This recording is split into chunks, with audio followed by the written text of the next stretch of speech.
Good day, everyone.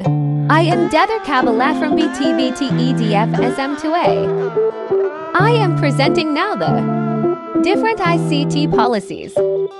And now let's begin it. First policy in ICT is the vision and planning. So, having a vision, it may seem obvious if not axiomatic. So, that is also articulating and disseminating a vision to help guide efforts to introduce and utilize ICTs to support teaching and learning. That is important. So, that is said in 2015 that not every country has done so many countries and many countries have only articulated visions limited in scope to certain specific topics, giving every student a laptop or tablet, for example, or connecting all schools to the internet. So, reasonable people may perhaps disagree, but whether having a bad vision is better than having vision, while in the short term the result can be disastrous or at least very expensive. So it appears in the main that even identifying the wrong way can be forward and to be better from a long-term perspective, and also than not aiming to go anywhere at all. The second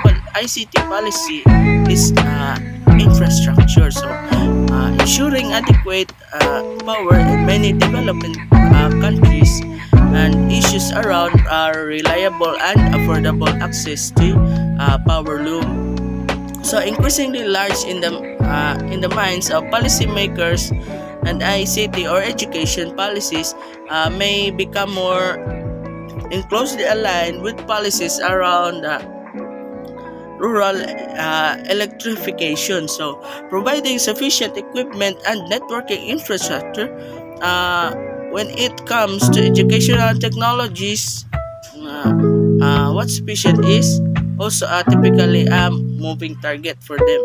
And also, the third ICT policy is the teacher. So, teacher providing ICT related training, or also we call technological and pedagogical. So, for teacher support is often de-emphasized in the early stages of ICT rollouts in education. So, over time, most education systems slowly invest more in related and technical and pedagogical profession development for teachers. So, in identifying a set of related teacher competency standards, so also the competency standards for teacher are often revised over time to reflect the new demands placed on teachers as a result of the increased use of ICTs, or the new related formal certification schemes may be introduced as well. So, the fourth ICT policy is the skills and competencies. So, in identifying ICT literacy or digital competency standards, and also offering related training, support, assessment, and certification. So, in one common rationale for investment in ICT in education system is to promote the development of ICT literacy. So, in the early stages, this usually means an aptitude with basic software applications, and also later it is about developing high order skills associated with more complex and also digital literacy, such as especially related to how ICTs can be used to support the student learning. So, the fifth policy in ICT is also the learning resources. So, in early learning resources, by supporting the development and dissemination and utilization of digital learning resources. So, also in the early stages of ICT deployments in the schools, the investment in devices is often prioritized over investments in the content that will be made available through the use such as devices over time, and these changes and issues related to the mapping of digital content to specific circular objectives. So intellectual property and also the creation of digital teaching and learning materials by the students and teachers themselves to gain greater prominence of learning. Also, the sixth ICT policy, which is the EMIS, or EMIS. So, Gets this kicked. supporting the collection of processing or processing analysis and dissemination of the educational. So, this is related data to relevant stakeholders and policies around education management by informating systems. So are called sometimes included as part of broader ICT or education policies. So where they are initial policies are often rather minimal. So and also focus on the collection of basic enrollment data by a central body.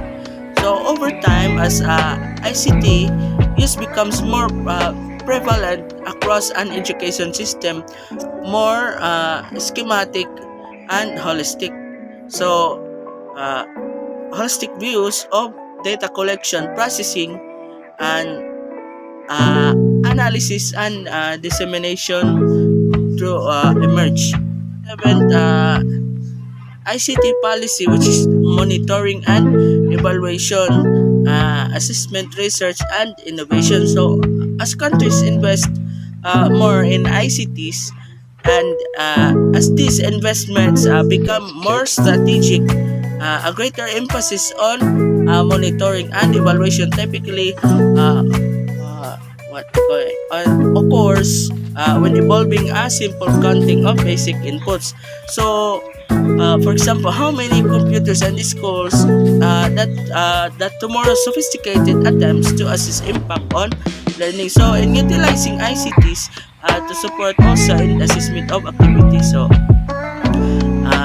also, as ICT use become more widespread, interesting in ICT enabled assessment, taking tests on computers will be become more common. So, in dedicated support for exploring innovative uses of ICTs in education, so initial efforts to introduce ICTs and ICT related what we call initiatives in schools often begin as small pilots. So over time, such piloting can wane as policy makers focus more on scale. So, but after large scale rollouts are completed, more dedicated interest in exploring new innovations or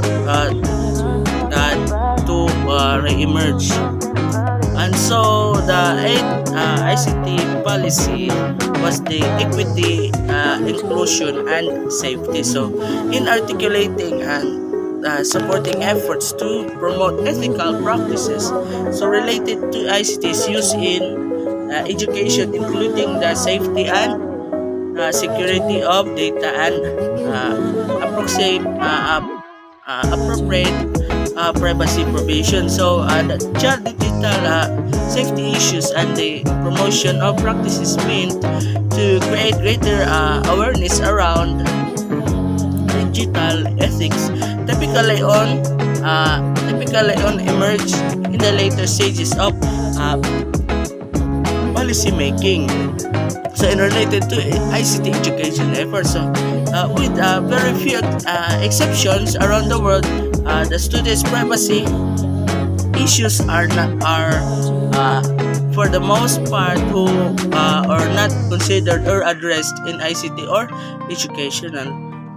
education policies.